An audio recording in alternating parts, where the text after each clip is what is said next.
Hello friends, स्वागत है आपका मेरे चैनल डीपी क्यूरियोसिटी हब में। तो दोस्तों, आज का वीडियो होने वाला है बहुत ही इंटरेस्टिंग और नॉलेजेबल, तो एंड तक बने रहिएगा। अगर आप मेरे चैनल पर नए हैं तो चैनल को सब्सक्राइब करना मत भूलिएगा। जैसा कि आप जानते ही हैं, पूरे भारतवर्ष में नवरात्रि का त्योहार बहुत ही धूमधाम और उत्साह से मनाया जाता है। यहाँ तक कि विदेशों में रहने वाले भारतीय भी इसे बहुत ही उत्साह और धूमधाम से मनाते हैं। नवरात्रि के दिनों में हम सब 9 दिनों तक माँ दुर्गा के 9 अलग अलग स्वरूपों की पूजा करते हैं। क्या आप जानते हैं कि ये पूजा हम क्यों करते हैं? नहीं पता, कोई बात नहीं, मैं आपको बताती हूँ। दोस्तों, इसके पीछे भी विज्ञान छुपा हुआ है। माँ के इन 9 रूपों का संबंध हमारे शरीर के 9 एनर्जी सेंटर्स यानी कि चक्रास से होता है। हमारे शरीर के अलग अलग हिस्सों में अलग अलग एनर्जी पॉइंट्स होते हैं, जिन्हें हम चक्रास कहते हैं। ये अलग अलग हिस्सों में स्थित होते हैं, जो कि हमारे शारीरिक, मानसिक और भावनात्मक स्वास्थ्य को नियंत्रित करते हैं। मॉडर्न साइंस इन चक्रास को हमारे नर्वस सिस्टम और एंडोक्राइन ग्लैंड्स यानी कि अंतःस्रावी ग्रंथि से जोड़ती है। और जब हम पूजा, ध्यान या साधना करते हैं तो असल में हम अपने नर्वस सिस्टम और हार्मोन्स को बैलेंस कर रहे होते हैं। चलिए अब जानते हैं इन 9 चक्रास का संबंध माँ के इन 9 रूपों से कैसे होता है। पहली है माँ शैलपुत्री, जो मूलाधार चक्र की अधिष्ठात्री देवी है। यह चक्र रीढ़ की हड्डी के सबसे नीचे होता है, जो स्थिरता और आत्मविश्वास बढ़ाता है।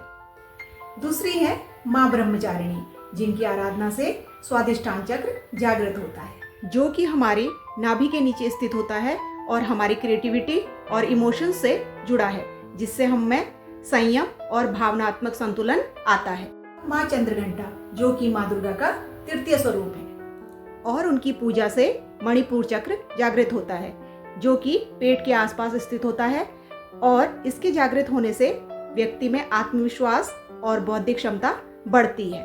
चतुर्थ स्वरूप है माँ कुष्मांडा, जिनका संबंध अनाहत चक्र से होता है, जो कि हृदय के पास स्थित होता है, जिसके जागृत होने से व्यक्ति में प्रेम, करुणा, पवित्रता और भक्ति जैसे गुणों का विकास होता है। नवरात्रि के 5वें दिन पूजे जाने वाली माता है माँ स्कंद माता, जिनकी आराधना से विशुद्ध चक्र जागृत होता है, जो कंठ में स्थित होता है।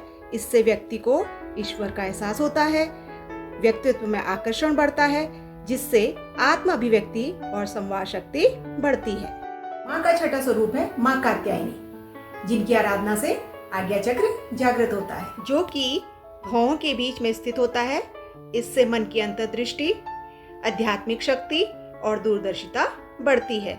माँ कात्यायनी ज्ञान और विवेक का प्रतीक है।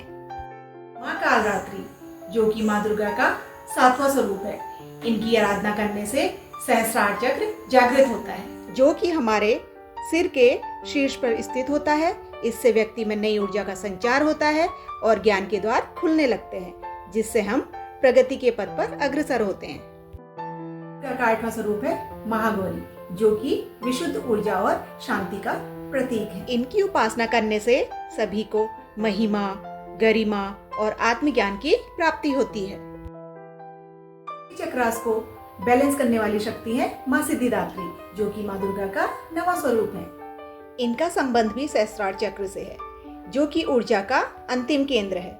इससे शरीर में प्योरिटी यानी कि पवित्रता और मन में क्लैरिटी यानी कि स्पष्टता आती है। अब आप सब ये सोच रहे होंगे कि ये सब विज्ञान या साइंस से कैसे जुड़ा हुआ है। तो होता ऐसा है कि जब हम इन माँ के 9 स्वरूपों का पूजन करते हैं तो हमारे शरीर में स्थित जो 9 चक्रास होते हैं वे भी एक्टिवेट हो जाते हैं, यानी कि हम उनको एक्टिवेट कर रहे होते हैं। मॉडर्न साइकोलॉजी कहती है कि ध्यान और पॉजिटिव बिलीफ सिस्टम से हमारे हार्मोन्स बैलेंस होते हैं, स्ट्रेस कम होता है और इम्यूनिटी बूस्ट होती है। यानी कि नवरात्रि केवल एक धार्मिक उत्सव नहीं है, बल्कि ये हमारे मेंटल और फिजिकल हेल्थ के लिए भी साइंटिफिकली बहुत ही फायदेमंद है। दोस्तों, नवरात्रि के 9 दिन सिर्फ भक्ति और उत्सव का समय नहीं है, बल्कि ये हमारे शरीर और मन की एनर्जी को रिचार्ज करने का एक सुनहरा मौका है। तो इसलिए इस बार नवरात्रि में पूजा के साथ साथ ध्यान और पॉजिटिविटी को भी अपने जीवन का हिस्सा बनाइए। दोस्तों, अगर आपको ये वीडियो अच्छी लगी तो इसे लाइक करना ना भूलें और इसे ज़्यादा से ज़्यादा लोगों को शेयर करें। तो अब मिलते हैं अगली वीडियो में, तब तक स्वस्थ रहिए, मस्त रहिए।